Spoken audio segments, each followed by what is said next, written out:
뉴스 속으로. 도널드 트럼프 대통령 당선인의 최측근인 일론 머스크 테슬라 CEO와 또 트럼프 후보의 오랜 참모였던 보리스 앱스타인이 새로운 내각 인사를 두고 충돌을 빚고 있다고 악시오스가 폭로했습니다. 이 악시오스는 일론 머스크는 경제 분야, 앱스타인은 법조 분야에서 경쟁적으로 트럼프 후보에게 차기 대통령에게 영향력을 확대하고 있다라고 전하고 있습니다. 또 2년 전 러시아 침공으로 시작이 된 우크라이나 전쟁이 오늘로 1000일째를 맞았습니다. 그런데 오늘 우크라이나가 장거리 미사일을 처음으로 러시아 본토로 발사했는데 민간인 사망자는 12,000명 이상, 부상자는 3만 명이 육박하고 국토의 4분의 1은 지뢰밭으로 변한 우크라이나. 이제 피난민은 400만 명, 해외 망명은 680만 명인 것으로 밝혀지고 있습니다. 자, 봉호식 기자. 안녕하십니까. 트럼프 대통령 당선인의 최측근 일론 머스크 테슬라 CEO와 또 오랜 참모인 보리스 앱스타인이 이게 내각 인사를 놓고 갈등을 빚고 있다라는 보도가 나오고 있습니다. 두 사람 간의 경쟁이 아주 격화되고 있는 것 같습니다. 악시오스가 익명을 요구한 관계자 세 사람의 발언을 인용해서 보도를 한 바에 따르면 앱스타인이 맷 게이츠 법무장관 지명자를 트럼프에게 천거한 것을 두고 두 사람 간의 갈등이 공개적으로 드러났다고 보도를 했습니다. 플로리다 제1지구 하원 의원 출신인 게이츠 법무장관 내정자가 프린스턴 대학교 하버드를 졸업한 수재이긴 하지만 미성년자 성매수 의혹이 최근 불거지면서 상원 인준 통과가 아직 확실하지 않은 그런 상태입니다.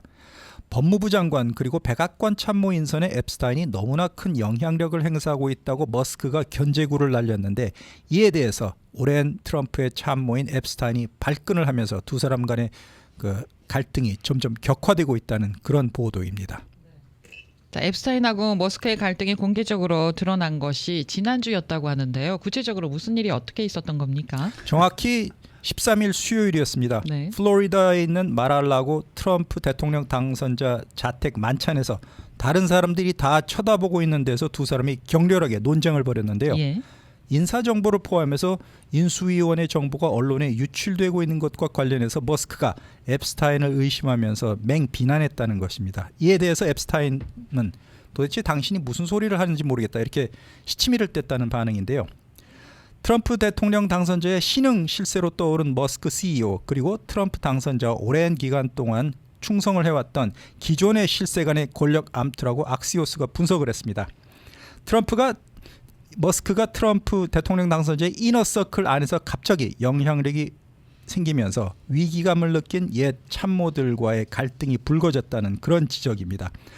머스크 CEO는 대통령 선거 기간 동안에 노골적으로 트럼프 후보를 지지하면서 최대 경합주인 펜실베니아주에서 전력을 다해서 자기의 돈인 1억 3천만 달러 이상을 후원하기도 했고 트럼프의 인선에 경제 분야는 현재까지 머스크 그리고 법조 분야는 앱스타인이 각각 영향력을 행사하고 있는데 두 사람 모두 상대방 영역까지 침범하는 그런 조짐을 보이고 있다는 것입니다. 신구 갈등인가요? 뭐 일론 머스크야 우리가 잘 알고 있는 사람인 거는 뭐 확실한데 지금 앱스타인 뭐 이름 보니까 또 주이시네요, 그렇죠? 네, 보리스 앱스타인. 이 사람은 어떤 인물이에요? 러시아의 수도 모스크바에서 태어났습니다. 러시아계 미국인인데 12살 때 부모님을 따라서 미국으로 망명을 온 유대계 미국인입니다.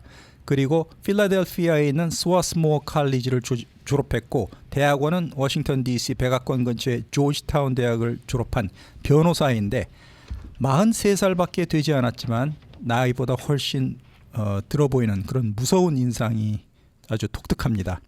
트럼프의 오랜 참모 가운데에서도 최고 고문격인데 8년 전에 트럼프 후보가 첫 번째 대통령 선거 도전 때부터 캠프의 선임 보좌관으로 보필을 해왔습니다.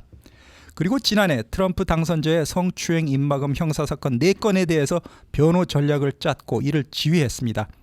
법무부 장관에 지명된 게이츠를 비롯해서 블랑시 법무차관 그리고 윌리엄 맥길리 백악관 법률고문, 에밀 버브 법무부 수석 차관보까지 지명하는데 이 보리스 앱스타인이 막강한 영향력을 행사했습니다.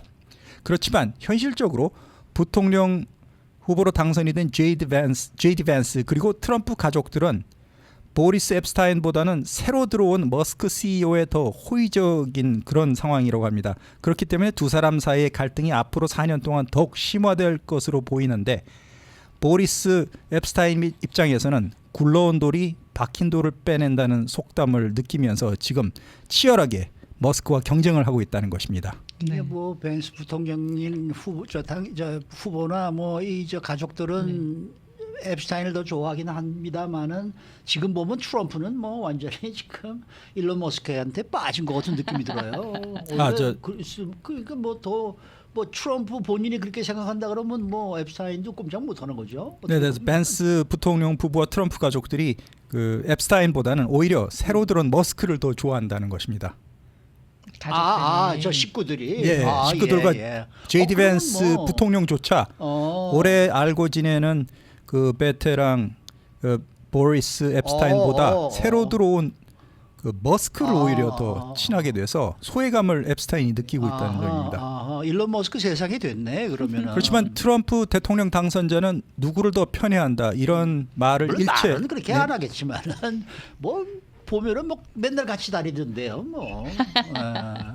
자, 이런 가운데 트럼프 당선자가 공약으로 내걸었던 그 불법 체류자 대규모 추방이 만약에 시행이 된다고 하면 식료품 가격에 폭등이 일어날 수 있다라는 그런 전망이 나왔거든요. 어떤 내용입니까? 이들 노동자가 한꺼번에 다 빠지게 된다고 가정하면 생산이 이루어지지 않아서 가격이 급격하게 오를 것이라고 척 카너 전직 농무부 부장관이 CNN과의 인터뷰에서 밝혔습니다. 네.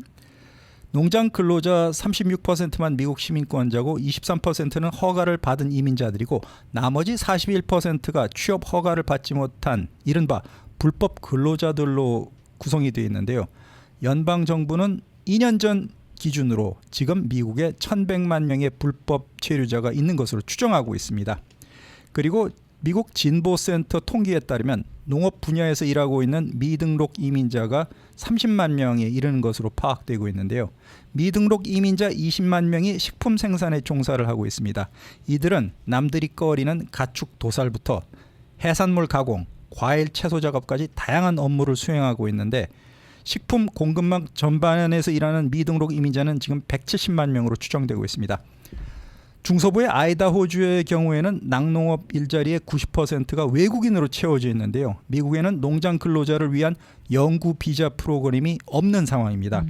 그렇기 때문에 이민자를 대량으로 추방하게 되면 농업과 식품 가공 산업이 혼란에 빠지게 되고 심각한 노동력 부족 현상을 초래하게 되는데 당연히 값이 오르게 되고 이에 따라서 다양한 식료품 가격이 오르기 때문에 결국 서민들만 힘들어진다. 그런 예측이 나오고 있습니다. 자, 2022년 2월 24일 러시아 침공으로 시작이 된 우크라이나 전쟁 오늘로 꼭 1000일째를 맞았습니다. 뭐 인명피해는 갈수록 커지고 있네요. 당시에 러시아 푸틴 대통령이 일주일 만에 전쟁을 끝내겠다고 호언장담한 게 1000일째로 접어들면서 이제 내년 2월이 지나면 4년째로 장기전이 되고 맙니다. 지금까지 서방, 미국을 포함한 서방이 전폭적으로 우크라이나를 지원하면서 그동안에 두 나라 간의 인적, 물적 피해는 매일 눈덩이처럼 불어나고 있는데요. 러시아 지원에 이제 북한군까지 파병이 되면서 새로운 국면을 맞게 됐습니다. 그리고 미국의 장거리 미사일 공격을 바이든 대통령이 허용하면서 우크라이나 군대가 러시아 본토로 미사일을 오늘 날렸습니다. 결국 조기 종전을 공언해왔던 트럼프 대통령 당선자의 이런 전쟁을 끝내겠다는 공약이 이루어질지 상당히 불투명한 상황이 되고 말았습니다. UN 발표에 따르면 전쟁이 시작된 이후에 우크라이나에서 사망한 민간인 사망자가 아무리 적게 잡아도 12,000명이 넘는다고 합니다. 그리고 이 중에 600명이 어린이로 나타났는데 부상자는 3만 명에 육박하지만 실제 사망자, 부상자는 이보다 훨씬 많은 것으로 추정되고 있습니다. 당연히 의료시설도 600곳 가까이 파괴가 됐고요. 학교를 포함한 교육시설이 1,400곳이 우크라이나 안에서 피해를 입었습니다. 그리고 무엇보다도 스위스 크기의 4배에 달하는 우크라이나 영토의 4분의 1이 세계에서 폭발물이 가장 많이 묻힌 거대한 지뢰밭으로 변모하고 말았습니다. 여기에다가 400만 명의 피난민이 발생했고 700만 명 가까운 사람들이 조국 우크라이나를 등지고 외국으로 떠났습니다. 망명 인구 때문에 그리고 사망자 때문에 우크라이나 인구는 전쟁 전에 4분의 1 수준인 1,000만 명이나 줄어든 3천만 명으로 확 줄어들었습니다. 네, 참으로 참담한 수치인데요. 경제적인 피해도 엄청날 거 아닙니까? 종전을 앞둔 지금 상황에서 한 뼘의 땅이라도 더 차지하기 위해서 두 나라 간의 전투가 점점 격화되고 있습니다. 로이터 통신에 따르면 우크라이나 경제가 전쟁 직전에 78% 수준으로 쪼그라들었답니다. 그리고 전쟁이 발발했던 첫 해인 2020년에는 국가 총생산인 GDP가 3분의 1 줄어들고 네. 주요 우크라이나 산업이었던 철강, 곡물 산업은 아주 커다란 타격을 받았습니다. 그렇지만 지금 전쟁을 시작한 러시아 역시 피해가 굉장히 큰데요. 군사 분야에 막대한 돈을 쏟아부으면서 인플레이션에 시달리고 있습니다. 러시아 중앙은행에서는 지난달에 기준 금리를 연 21%로 끌어올리면서 20년 만에 최고치를 기록하기도 했습니다. 그리고 미국의 오스틴 국방장관이 러시아군 하루 사상자가 1200명 이상이다 이렇게 언급을 했는데 러시아 군대의 사상자 합계는 70만 명으로 추정이 되고 있습니다. 그렇지만 트럼프 행정부 2기가 곧 들어서면서 이제 우크라이나 전쟁이 더 계속할 것이냐 아니면 휴전할 것이냐 중대 기로에 섰는데 두 달 뒤에 트럼프 당선자가 취임을 한 뒤에 우크라이나가 계속해서 미국의 지금과 같은 지원은 받을 수 없을 것으로 보이고 있기 때문에 향후 전쟁이 어떻게 될지는 트럼프 대통령 당선자와 푸틴 러시아 대통령의 두 사람 간의 합의에 따라서만 이루어질 것으로 그렇게 파악되고 있는 상황입니다. 네. 이런 상황에서 오늘 아침 국제뉴스의 탑뉴스는 바로 우크라이나가 러시아를 향해서 미사일을 발사했다라는 소식입니다. 조 바이든 대통령이 허락을 하자마자 그 장거리 미사일을 러시아 본토로 쏘아 올리면서 전쟁이 새로운 국면으로 접어들었는데요.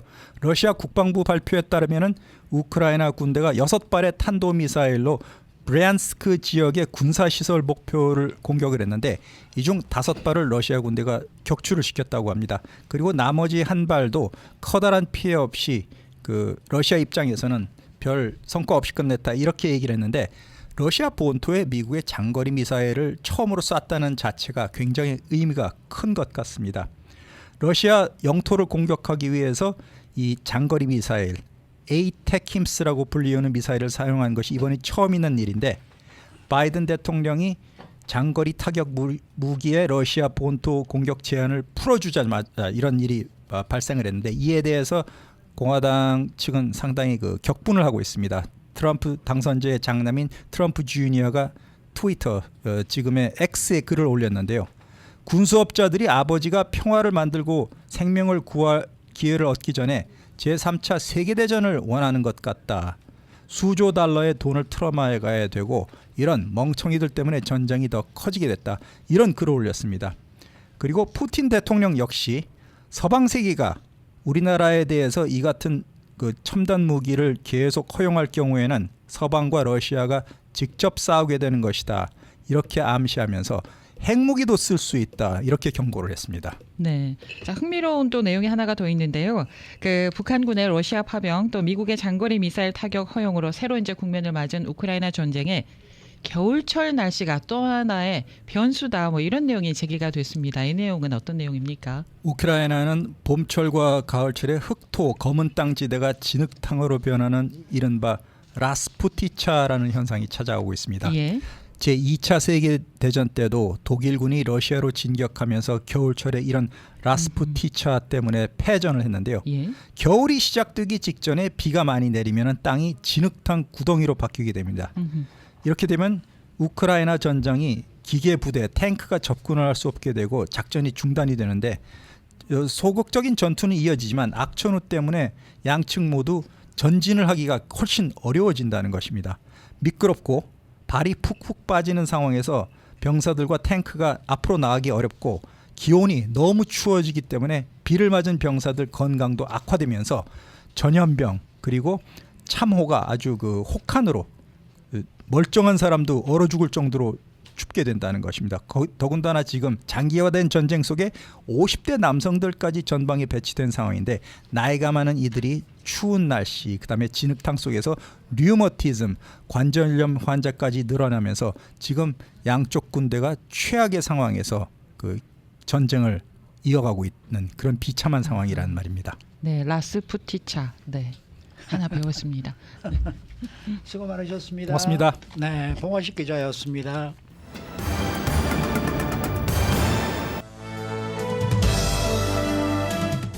인사이드 아메리카.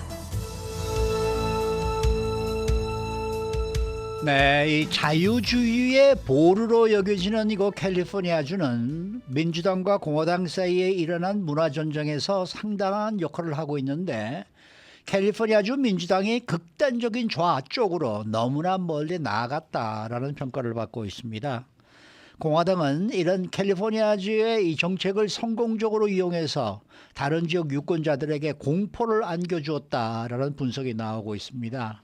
박현경 기자. 네, 안녕하십니까. 이번 대통령 선거에서 도널드 트럼프 전 대통령이 당선된 이후에 민주당은 무엇을 잘못했는지 스스로 반성하고 있고 전문가들도 이에 대한 의견을 내놓고 있는데 이런 가운데 민주주의의 보루, 이 캘리포니아주가 큰 주목을 받고 있다라는 소식인데요. 어떤 내용입니까? 네, 이번 대선은 문화 전쟁이었다라는 말이 나오는 가운데 자유주의의 보루로 여겨지는 캘리포니아주가 그 문화 전쟁에서 엄청난 역할을 했다는 분석입니다.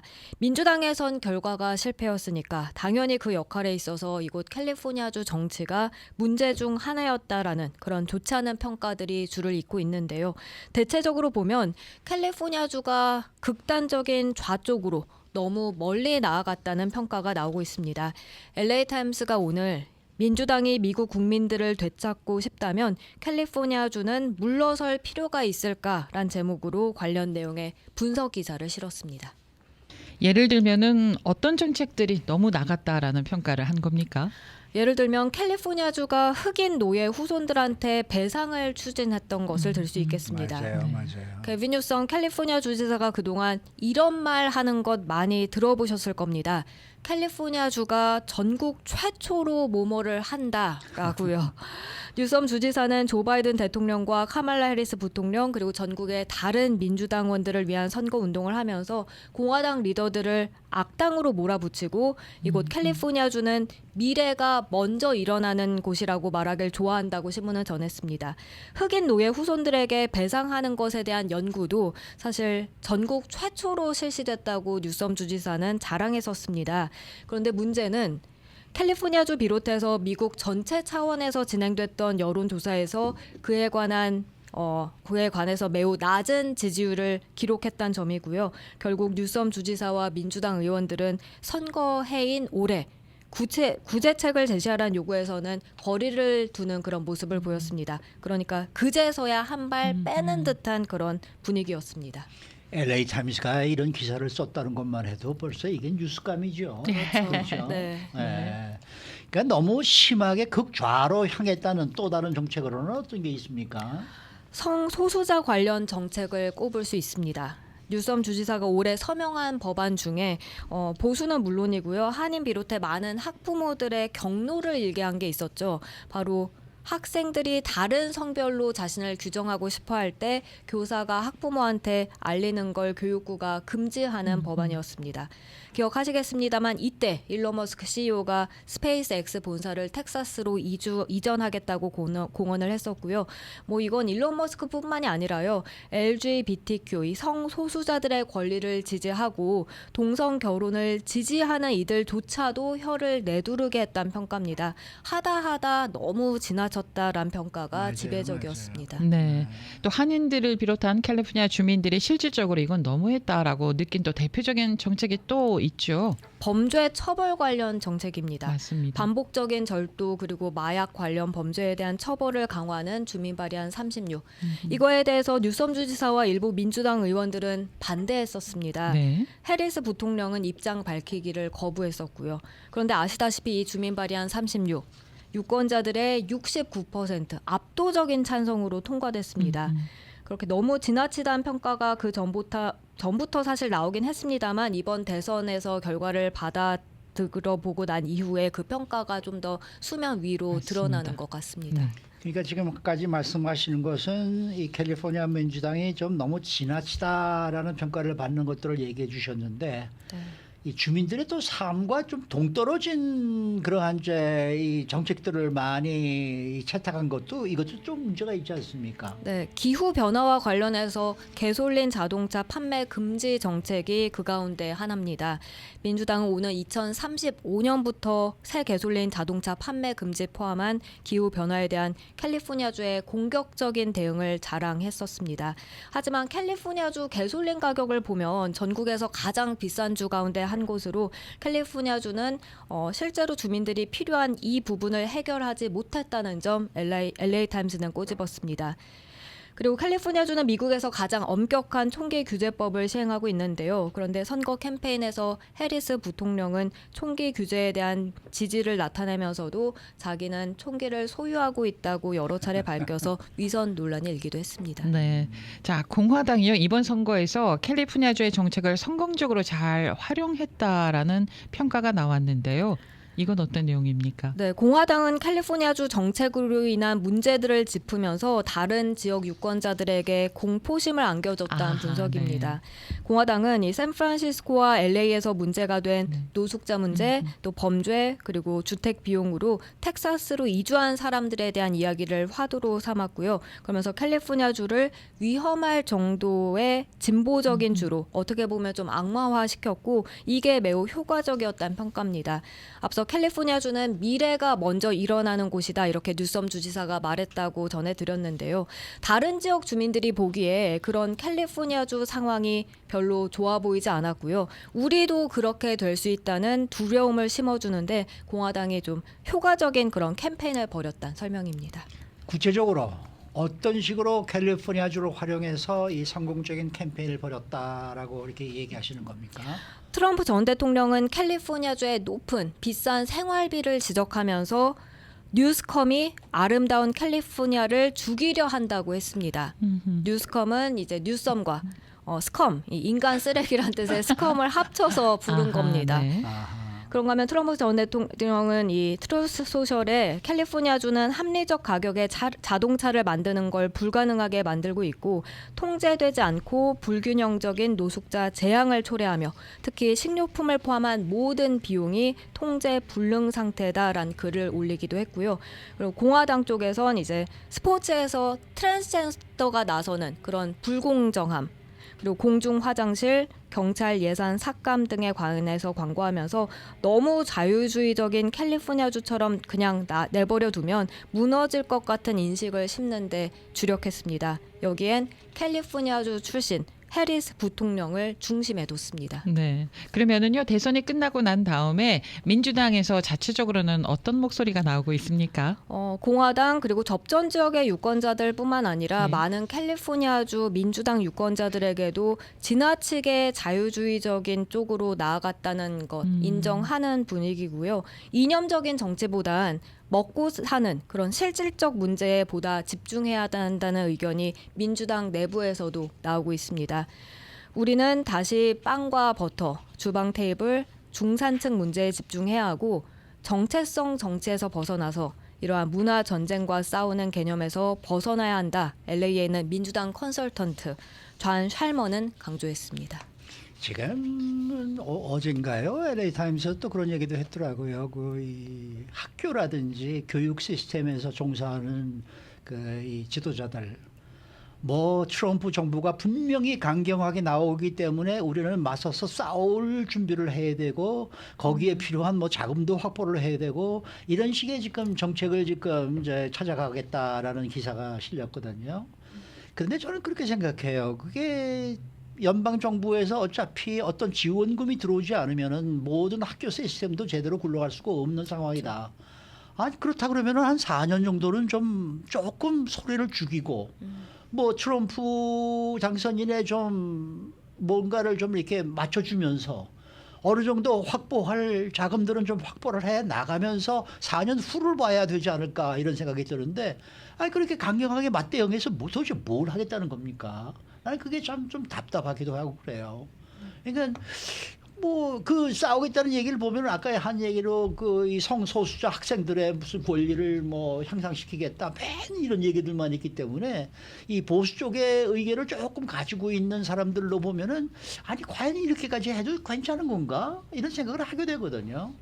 그리고 우리 한인 커뮤니티에 우리 뭐 많은 분들이 민주당을 지지한다는 말씀을 하시지만 그런 데 대해서는 또 반대의 목소리를 굉장히 높이고 있는 건 또 사실 아닙니까? 네. 그러니까 이게 어떻게 보면은 좀 뭔가가 뭐 좀 일치하지 않는 듯하는 느낌이 든단 말이에요. 그러니까 미국 사람들은 이 주류 사회는 보면은 자기가 생각하는 쪽으로는 무조건 모든 거를 다 100% 쏟고 이렇게 한쪽을 지지하는데 우리는 생각은 이렇게 하면서 또 이쪽을 지지하고 있다.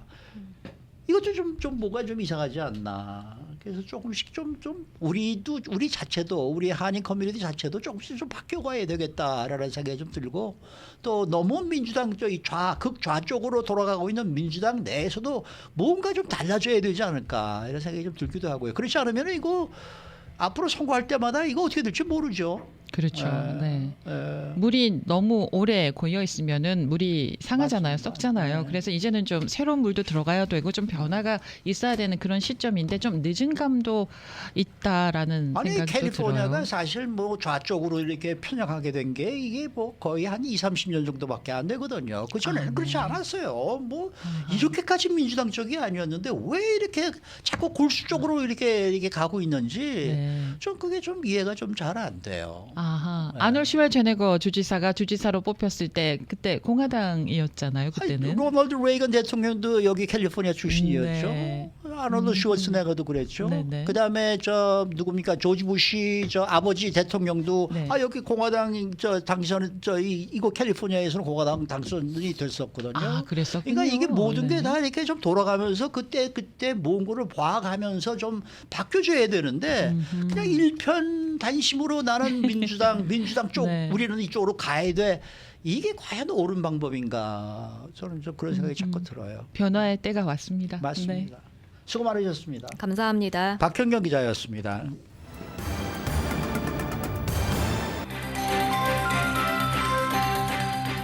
데일리 브리핑. 네, 오늘은 임춘택 회계법인의 대표이신 임춘택 CPA 모시고 이야기를 들어봅니다. 어서 오십시오. 예, 안녕하세요. 임춘택입니다. 자, 이 뭐 대통령 선거가 그 동안에 그냥 뭐 누가 압도적이다, 누가 뭐 박빙이다, 뭐 이런 식으로 얘기가 하더니 그냥 금방 끝나버렸네요. 저는 11월 5일 날 다 끝나고 난 다음에 네. 2000년도에 네. 기억이 있어요. 네. 그때 알고 부통령과 조지 부시 그것이 상원의원이 그때 둘이 대통령 선거에서 붙었는데 당선되는데 플로리다에서 마지막 개표가 있었어요. 그때 아마 열흘 동안 거기 플로리다를 택하면은 부시가 이길 수도 있고 알고하고 맞아요. 이길 수도 있어요. 야, 열흘 동안을 양쪽 맞아요. 기억나시죠? 그럼 그 생각나세요? 저 거기 투표 개표원이 네. 안경을 이루고 이렇게 투표용지 쓰고 하고 있는 사진이 그거 네. 아주 굉장히 유명했잖아요. 유명했어요. 그 딤플이라고 해가지고 이게 뚫어진 것이 붙어 있냐, 그게 아주 남아 있냐, 이게 유효표냐, 무효표냐. 맞아요. 300 몇십 표로 차이로 제가 기억을 하는데 그 300 몇십 표 차이의 기억으로 한없이 개표를 하자 그러니까 지는 맞아요. 측에서는 연방에서 어떻게 이걸 처리하나 했더니 그걸 대법원까지 가려면 시간이 얼마나 걸립니까? 근데 아침에 연방 지방법원에 소장을 제시하고 오후에 우리는 판결 못합니다. 네. 오후에 고등법원에 올라가 가지고 우리도 판결 못합니다. 그 다음날 아침에 대법원에 올라가 가지고 그 다음날 오후에 판결해서 수자극 개표를 중개해라. 그리고 현재 있는 상태로 예를 들면 대통령을 결정을 한다. 네. 그래서 그때 조지 부시 대통령이 당선된 거예요. 야, 이런 나라도 있구나. 딱 10일 동안. 그래서 그건 이번에 이 정도는 안 가더라도 며칠 동안 결정이 안 되어 가지고 굉장한 소란이 좀 있지 않을 건가 하는 생각을 했었는데 아주 너무 심플하게 끝난 것 같아요. 표체가 많이 났죠. 너무 일방적이 되어버렸어요. 예, 그러니까 뭐 이번에는 말할 것도 없이 파퓰러 보트 직접 선거에서는 한 300만 표 차이. 그 다음에 일렉트로 보트는 42표 그래서 312표로 해서 누구도 부정할 수 없는 대통령이 돼버린 거죠. 그러니까 뭐 저쪽에서도 승복을 빨리 하고 아주 조용하게 지났는데 이제 그러다 보니까 이제 많은 정책에 대해서 뭐 지금부터 많이 나오기 시작하고 그다음에 장관들을 임명하는 과정 뭐 이런 것들에 대해서 많은 이야기들이 많이 나오니까 재미있을 것 같아요. 뭐 어쨌든 도널드 트럼프 대통령이 이제 전 대통령이 이제 이번에 차기 대통령으로 취임하는 게 이제 확정이 됐는데 그렇다 그러면은 우리 또 임춘택 대표께서 나오셨으니까 과연 그의 이 세금 정책은 어떻게 될 것이냐 이거 뭐 우리가 또 한번 오늘 다시 한번 짚어봐야죠. 다시 한번 짚어봐야죠. 첫째, 공화당 대통령은 친 대기업 정책을 벌리고 있고 두 번째 고소득자들한테 유리한 정책을 펴고 있으니까 현재로 봐서는 대기업의 세율을 지금 옛날에 34%에서 21%를 유지하고 있는데 그게 금년도에 종료가 되거든요. 21%를 더 유지하든지 아니면 더 내리든지 미국에서 제조를 하는 데는 업도 15%까지 내려주겠다라고까지 해요. 미국 제조 그러니까 다른 일반인은 21%를 유지하지만 15%를 유지하니까 기업을 하는 입장에서는 굉장히 세금이 줄어드니까 좋죠. 그렇지만은 뭐 그게 항상 그 경제라는 것은 반작용이 있으니까 그 많은 세수의 감소를 어떻게 해결해 나가면서 이렇게 하지 할까?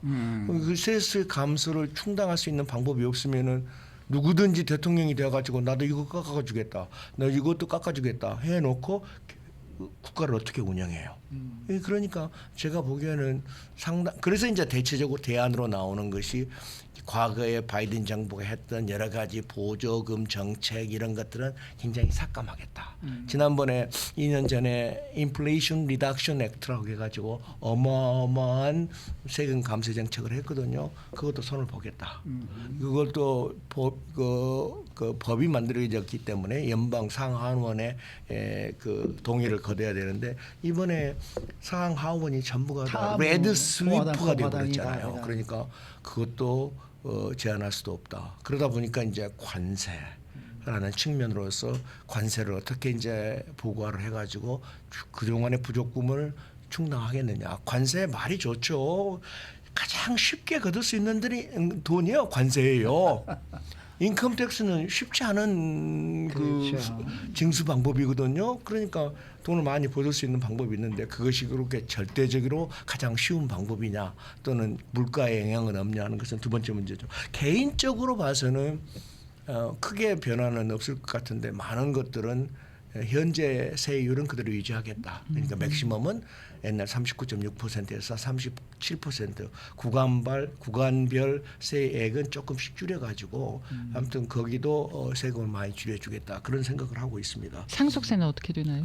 상속세는요 원래 트럼프는요 상속세라는 개념에 대해서 세금 받는 게 아니다라고 생각하는 사람이에요. 그 말은 뭔 말이냐면 상속세를 없앨 수도 있는 사람이에요. 그러나 과도적으로 상속세에서 들어오는 수입이 어마어마한 수입인데 그것을 피할 수 있겠느냐. 근데 상속세하고 맞물려서 자본소득세라는 게 있어요. 예를 들자면은 아버지가 죽었는데 죽기 전에 재산을 다 팔고 죽지도 않고 있는 돈이 물러나가 버리는데 상속세에서 걷어낸 대신에 캐피탈 게인 텍스를 면제해 주는 제도가 있었는데 지금 그런 것들은 상호 조정을 해서 당분간은 한 2천만 불까지는 올라갈 것 같아요. 지금 현재 1,200만 불이에요. 1,200만 한 사람당. 뭐가 1,200만 불이라는 그러니까 내가 재산이 이게 부부라고 해도 합산하는 게 아니에요. 한 사람당 재산이 1,200만 불이 있으면은 상속세를 안 내요. 네. 그러니까 내 자녀한테 그 돈을 줬을 때 세금 보고할 필요도 없어요. 세금 보고할 필요 없다는 얘기 아닙니까? 세금 보고할 필요도 없고 받은 사람도 세금 보고할 필요도 없어요. 그래서 한국은 상속세와 증여세가 굉장히 많이 있잖아요. 와이프한테 준 돈도 증여라고 해가지고 돈을 나가고 자녀들한테 주는 것도 미국도 그런 것이 없는 것은 아니지만은 조금 그런 면에서는 굉장히 인지하죠. 보통 사람이 1,200만 불이면은요 거의가 다 95% 이상은 세금 보고할 필요도 없이 있는 돈 자녀들한테 다 넘겨줘도 좋을 돈이에요. 근데 이벤tually 그것도 없앨 수도 있지 않겠는가라고 조심스럽게 예측하고 있습니다. 그러면은 어쨌든 우리 같은 중산층의 이러한 이제 이 주민들은 우선 트럼프 대통령 당선인이 집권을 하게 되면은 당장 얻을 수 있는 세금상의 이익은 뭐가 있을까요? 지금 앵커님 네. 소셜 시큐리티 텍스 베네핏 받죠? 나이 먹다 보니까 나오더라고요. 나오죠. 근데 그게 대부분이 다른 인컴이 없고 다른 소득이 없고 소셜 시큐리티 소득만 있으면은 거의 난택사불이에요. 그러니까 뭐 한 2, 3만 불 보시는 분들이 한 1만 불 정도의 소셜 시큐리티를 받는다. 그 어디셔널한 금액은 세금이 없어요. 근데 어떤 분들은 계속 일해가지고 20만 불, 30만 불 받는 사람도 있지 않습니까? 네. 그런 분들이 4, 5만 불의 소셜 시큐리티를 받는다고 생각하면은 그건 다 택사불이에요. 현행법상. 글쎄 말이야. 근데 그걸 없애준대요. 누가? 그거는 정말 너무나 좋다니까요. 제가 요새 그래도 자다가도 웃어요. 참 트럼프가 정말 우리한테 이렇게 노인들에게 뭔가 이렇게 해주는 게 하나 있구나. 이런 걸 하고 있습니다. 저도 네. 수혜자 중에 한 사람입니다. 그러면 만약에 부부가 같이 세금 보고를 하잖아요. 근데 한 분은 이제 소셜 시큐리티 혜택을 받으시는 분이고 한 분은 안 받으시는 분인데 직장 생활을 계속 하고 있고 그럼 부부 같이 세금 보고를 할 때 그 소셜 시큐리티 혜택을 받는 사람들이 받는 그 돈은 뭐 세금 보고할 때 어떻게 적용이 그러니까 되나요? 모든 세금은 네. 각자의 세금에 대해서 곱하기 몇 % 해가지고 세금을 딱 나오면은 그걸 다 합한 것이 합해가지고. 세금이라는 개념이 아니고 네. 파데다가 다 집어넣어. 네. 이게 소셜 시큐리티 인컴도 넣고 디비덴드 인컴도 네. 넣고 뭐 인트레스트 인컴도 넣고 렌탈 수입도 있고 뭐 라스베가스에 가가지고 그 잭팟 받은 돈까지 다 집어 넣어서 각각의 세율을 계산을 해가지고 나온 세금인데 네. 거기에서 아까 말씀드린 대로 소셜 시큐리티 텍스는 세금을 부과하지 않는다는 개념이죠. 그렇게, 네, 네. 그다음에 이제 그 대통령 선거 한참 할 때 양 후보가 네바다에 가가지고 네바다에가 팁 인플레이가 많지 네. 않습니까? 내가 팁은 내가 소득세 지금- 부과하지 않겠다. 예. 그거 없어졌죠. 네. 그러니까 라스베가스 같은 데 사시는 분들은 좋은 거야. 그럼요. 보시는 분들은. 그다음에 이제 그 일반인도 오버타임 하시는 분들이 있잖아요. 네네. 오버타임은 1.5배를 받잖아요. 그렇죠. 그러니까 1배 받은 것까지는 세금을 내라. 0.5배를 추가로 받은 것까지는 그것에 대해서는 면세를 해주겠다. 그래요? 오. 그게 지금 프로포스가 돼 있어요. 그러니까 이제 오버타임을 하면은 오버타임 분량만큼은 그렇죠. 면세를 그러니까 주겠다. 오버타임 1.5배가 다 면세가 아니라 1배는 정상적인 레귤러 레이트로 계산된 것 아닙니까? 0.5는 오버타임에서 추가로 내가 더 일해서 번 돈에 대해서 무슨 세금이 있느냐 그걸 면제해 주겠다는 거예요. 근데 뭐 오버타임을 주는 업주가 없으니까 문제죠.